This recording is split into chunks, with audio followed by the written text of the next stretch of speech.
भारतीय समता संघटनेच्या वतीनं बुलढाण्यात अन्नत्याग आंदोलन। शासकीय जमिनीवरील अतिक्रमणधारक शेतकरी गेले कित्येक वर्षांपासून आपल्या प्रलंबित मागण्यांसाठी लढा देत आहेत, मात्र अजूनही त्यांना न्याय मिळत नसल्याने पुन्हा एकदा भारतीय समता संघटनेच्या वतीनं आपल्या मागण्यांकडे लक्ष वेधण्यासाठी बुलढाण्यात अन्नत्याग आंदोलनाला सुरुवात केली आहे।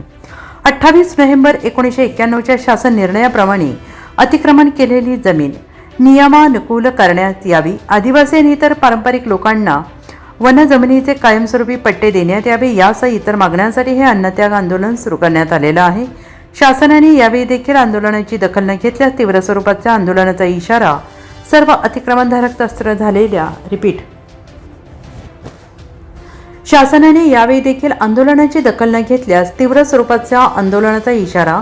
या सर्व अतिक्रमणधारक त्रस्त झालेल्या शेतकऱ्यांनी दिला आहे। गेल्या अनेक दिवसापासून आम्ही शासनाला आमच्या ताब्यात वैती असलेल्या शासकीय जमिनी व वन हक्क कायद्याप्रमाणे वन जमिनी आम्ही शासनाकडे मागणी करत आहोत आणि आमच्याकडे सबळ पुरावे असूनही, शासनाचा शासन निर्णय असूनही जाणीवपूर्वक जिल्हाधिकारी व आमच्या येथील बुलढाणा येथील वन समिती ही जाणीवपूर्वक आमच्यावर अभूतपूर्व असा अन्याय करत आहे आणि शासनाचं धोरण असूनही आज आम्हाला आमच्या जमिनीच्या व उपजीविकेपासून बेदखलाने वंचित करण्याचा घाट इथल्या जिल्हा प्रशासनाने घातलेला आहे असं चित्र आज स्पष्ट दिसत आहे। कारण आम्ही सरकारला वेळोवेळी सांगत आलोय की 28 नोव्हेंबर 1991च्या शासन निर्णयाप्रमाणे पात्र होणारे गायरानधारक आहेत, त्यांच्याकडे सबळ पुरावे आहेत, दंडाच्या पावत्यासुद्धा आहेत आणि काही ठिकाणी तर ग्रामपंचायतला जाहीरनामे लागून सुद्धा शासनाने त्याचा अहवाल न दिल्यामुळे आम्हाला भाड्यापट्ट्यापासून वंचित राहावं लागलं, अशी सुद्धा जिल्हाभर परिस्थिती आहे। वन कायद्याच्या वन हक्काप्रमाणे 2005 अगोदरील पुरावे असूनही 75 वर्षाच्या इतर पारंपरिक लोकांनी पुरावा देऊनही तुम्ही वनात राहत नाही असा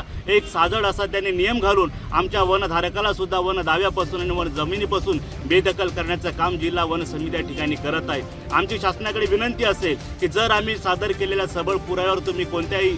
सबळ पुराव्यावर तुम्ही आम्हाला योग्य न्याय दिला नाही तर आमचं उपोषण तर असेलच, परंतु याहीपेक्षा वेगळं तीव्र आंदोलन प्रत्येक जिल्ह्यातील वनधारक व गायरानधारक केल्याशिवाय राहणार नाही असा सुद्धा